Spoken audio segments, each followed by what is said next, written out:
Cette semaine, on part à la rencontre de Jérémy Lefebvre. Jérémy a 41 ans, il est informaticien et depuis 10 ans président de l'association Hommes en jupe.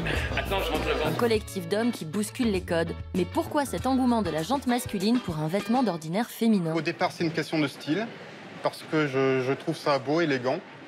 Et aussi, j'aime pas trop ce qu'on propose en magasin au niveau mode masculine. Il y a peut-être aussi un côté militant. C'est ma façon d'apporter ma pierre à l'égalité homme-femme, en quelque sorte. Si de nos jours l'homme en jupe se fait rare, dans l'Antiquité romaine, il était tout à fait normal de croiser un gladiateur en jupette.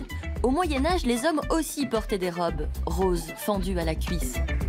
La haute couture, elle, n'a jamais tourné le dos à la jupe masculine.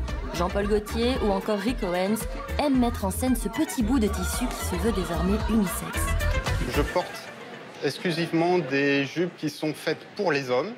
Les hommes en jupe inspirent les jeunes créateurs comme Iatus, une marque made in France qui présente ce jour-là sa toute nouvelle collection.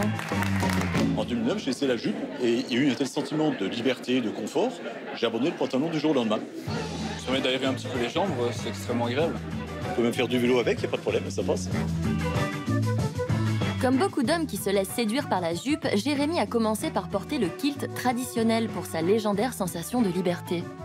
Je sors de mon appartement, je me dis, mon Dieu, est-ce que je vais croiser un voisin? Je croise personne, je vais dans le centre de Strasbourg, toujours stressé. J'entends des rires derrière moi, je me retourne. Finalement, les gens rigolaient pour autre chose. Ma copine était plutôt enthousiaste. Après, quand il fallait m'accompagner dans la rue, par contre, c'était un peu plus difficile, avec du mal à assumer le regard des autres. Et le regard des autres, justement, il est comment envers vous? Les questions habituelles, est-ce que vous êtes un Écossais, est-ce que vous avez quelque chose en dessous? Si je porte une jupe longue, est-ce que je suis prêtre? Alors justement, Jérémy, est-ce que vous portez quelque chose sous votre jupe? Ça dépend de la situation. Ah, ça dépend?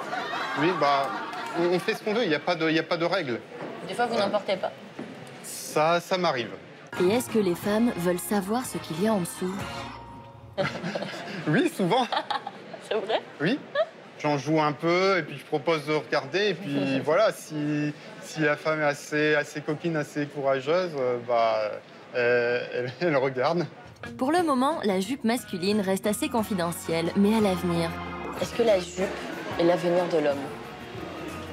J'espère surtout que dans l'avenir, les hommes auront le choix. Les femmes ont eu les couilles de porter le pantalon. Les hommes ne l'ont pas encore, mais ça commence à venir.